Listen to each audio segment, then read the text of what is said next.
All right, as promised, this is a video about the 90 tips in 120 minutes. And this is I got this from a conference in Tampa this year from a lawyer who puts this together on an annual basis to share with educators to try and help them from making the mistakes that we sometimes make in special ed. All right, I'm taking that video off and I'll just go through. So one of the big things is the child find and identification. So everybody should be trained at the school on problem solving and also problem solving with students. So this would be the response to intervention or the PBIS. It is not to get kids into special ed, but it's to try to support all learners with wherever they are. And if there's little things we can do in our classroom to support them, then we won't need to, bring them into qualifying them for special ed and then just kind of segregating them into different areas of the school. So you all should know Individuals with Disabilities Education Act. That's the special ed law. ADA is the law for people with disabilities, and this protects them at work, at home. This is the reason why we have the ramps going up into buildings and accessible bathrooms and all of that. Section 504 is a document for students who don't quite have a disability, but they need some extra support. So they might have what's called a 504 plan. And a lot of the development of these, and there should be someone at every school site that works on these, but a bit of development around these is really to figure out what kind of supports students may need. So, I worked with one student who was a hemophiliac, and so he would bleed. And so one of the things that we had to train teachers on was what to happen if he did start bleeding in class. And so that was part of his 504 plan. Another student I worked with had had ADHD, and so his 504 plan was around getting advance notice before an assignment was due, chunking up the assignments, that type of thing.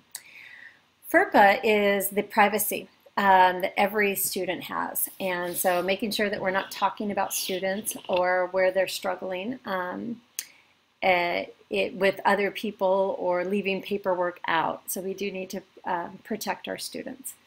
Every Student Succeeds Act, it used to be called No Child Left Behind, is the basic premise is that we need to make sure to prepare every single student in the U.S. to go for a college or career.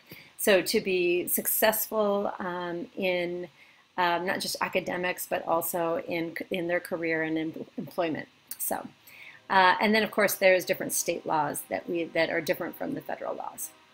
So another thing is that first of all, parents can request a special education evaluation at any time, and then the district needs to evaluate. So if you have a parent that says, I'm concerned about my child and I want them evaluated for special ed, then you need to get them to write a letter, and then you timestamp that letter immediately and go to your administrator so that you can start the process. You do not say, oh, I'm sorry, we have to do RTI first or MTSS. And once we figure out whether your student needs it, then we'll help them. You need to, if the parent requested it, happens right away. That being said, we also do participate in RTI for students. So we actually, the expectation is that if you have a concern about a student, then you need to start looking in at that student and bring that to the attention of your colleagues. Remember, I keep using the word collaborative. That's where part of this comes in. And so, so making sure that, if there's a major concern, then you can just, you can, as a team, make the decision to make a referral for special ed right away. If there's some things that you think might work with the student, then you can also, as a team, decide to go through the response to intervention process. And then decide from the results of that whether special education referral is a good idea. All right, so but there's what is called a child find requirement. So we don't wait for the child to fail before we start giving support. If you are concerned about a child, you need to legally make sure that you are working on supporting them. So referral red flags. So here are the academic concerns in schools, and I won't read through those, but you can see it's like poor or noticeably declining progress. The student stands out academically compared to their peers. There's behavioral concerns, so increased hyperactivity, forgetfulness, or organizational problems, depression, withdrawal, all of those types of things. You've been trying the PBIS and it hasn't been working. And then there's also outside information. So maybe they came with some sort of doctor's note saying, that there's something going on. Then you can, then that's a good red flag that something needs to be done. And then also just the teacher or other service provider suggests a need for a 504 or IDEA, or thinks, hey, this kid might need counseling. Then we need to, pay attention to that. See what, talk to each other as educators and professionals. And then, of course, the parent's request for an evaluation. So the second that a parent requests, you have them write a letter with a date, and you bring that immediately to your principal. Let me see. Another thing that's really important for teachers is continuous progress monitoring. And so there was some court cases that actually looked at the lack of progress monitoring for, I think it was reading or math or something. And what they realized was that the team had goals, but they weren't actually measuring whether the student was working towards those goals. And so it's very important that you actually have a plan in place for addressing progress monitoring. And we are not doctors, so we don't diagnose medical conditions or emotional issues or ADD or ADHD. But what we can do is we can provide information to the team about what we see in class. Okay, so exercise the right to conduct independent evaluations, particularly in potentially adversarial situations by professionals. So an independent evaluation, or also called an IIE, is if the family is concerned and they want to have somebody else outside the school district assess their kid, then they have the right to do that. And then all of that information needs to be shared with the child and the parent. Let me see. Comprehensive evaluation. So you can't just do one test and feel like you understand that child. You have to look at the child from multiple perspectives. So have formal and informal tests. You need observations, interviewing parents, making sure that you've done a good job with the fidelity of the test. So you kept good notes. You wrote down the days and times, and then you use that information to share with the team. Students with special needs actually do need to be reassessed every 3 years. So that's called the reevaluation. And so as a general educator, you would need to excuse your student so that they can be fully assessed during that reevaluation or triennial time. So, and so there's the IEE. This is all about the IEE. So FAPE, remember we went over that earlier. It's free and appropriate public education. And that is to make sure that the student is getting what they need and you're complying with all applicable evaluation times. And initial evaluations have to be done within 60 days of receiving the parental consent for the evaluation. Eligibility tips, you got to follow what the state says and document everything. So if a special educator asks you for your observations in class or your progress monitoring notes, you need to provide that documentation. Parents need to be involved in all of these. Remember that disability labels shouldn't matter. It's actually the services that they get through FAPE. So if your label is severe emotional disturbance, that matters less than what we're doing to support you with that disability and how it manifests for you. So somebody with that label could be extremely depressed or they could be extremely anxious, or they could be extremely angry. And what we need to do is figure out, okay, what is it and how do we help them so that they can access the learning? We never rely just on test scores when making determinations about how to support a student. We have to look at multiple means of information and assessment. And let's see, that's a little bit about severe emotional disturbance. And medical diagnoses, we use that, but that's not the only way that we make determinations. Be aware that the IEP is the centerpiece of IDEA, and that it's the way that we get the FAPE done. Make sure that they've got free and appropriate public education. And so to meet the substantive obligation under IDEA, a school must offer an IEP reasonably calculated to enable the student to make progress in light of the child's circumstances. So it's our job, once we figure out ways to support the student, to actually support them. And this is what I was talking about earlier, where I was saying that it's not just the basic or the minimum. We have to do the minimum plus a little bit more.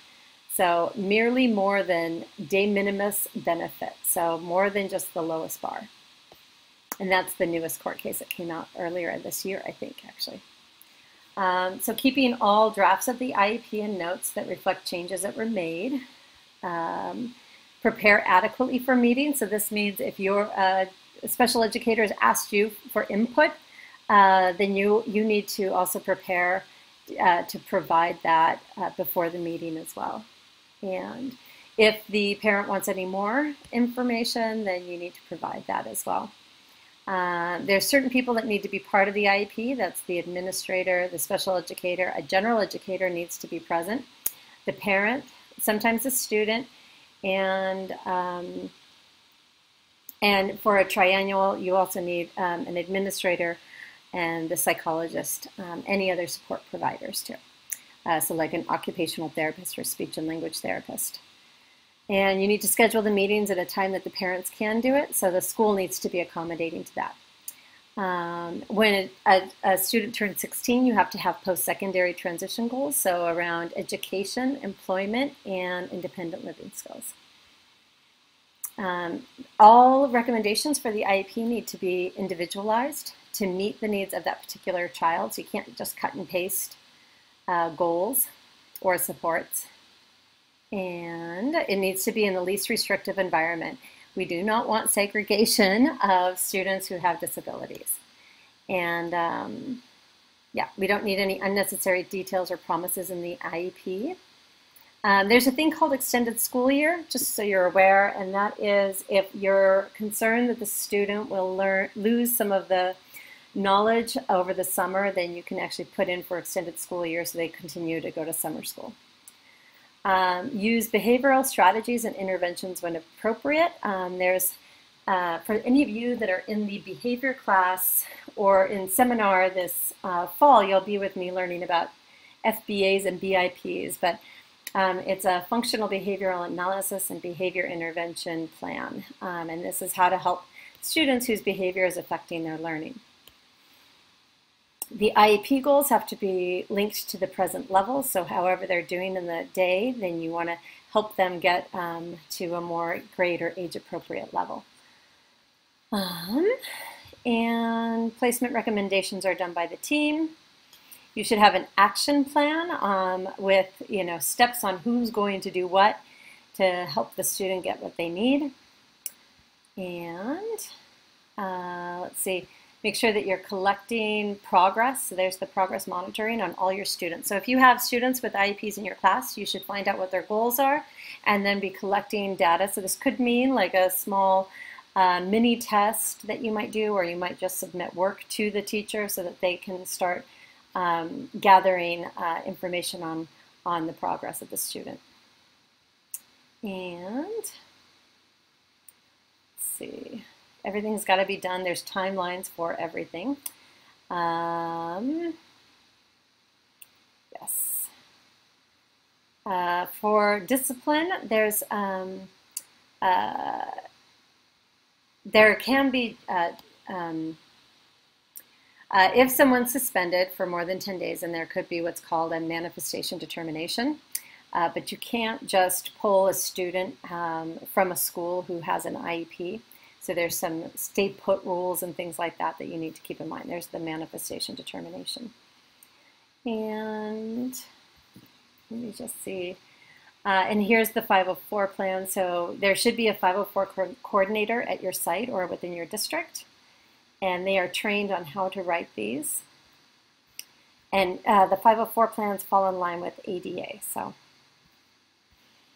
let's see. And then there's things on bullying and more 504 plan. Mental health, just do your best. and you know, there are attorneys out there if you have questions. The district has an attorney, and your special education department should have some answers, possibly at district level. So that brings us through all of the tips, but the big things really are around, let me just pull this over, whoops.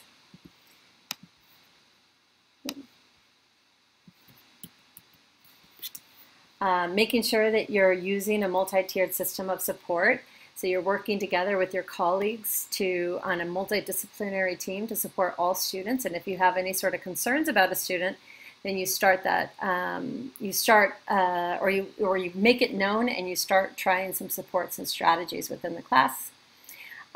Differentiation of instruction and UDL to help support all the diverse learners in your class, and continuous assessment and progress monitoring. So this is all the pieces that I went over. If you have any questions, please let me know, and thank you for listening.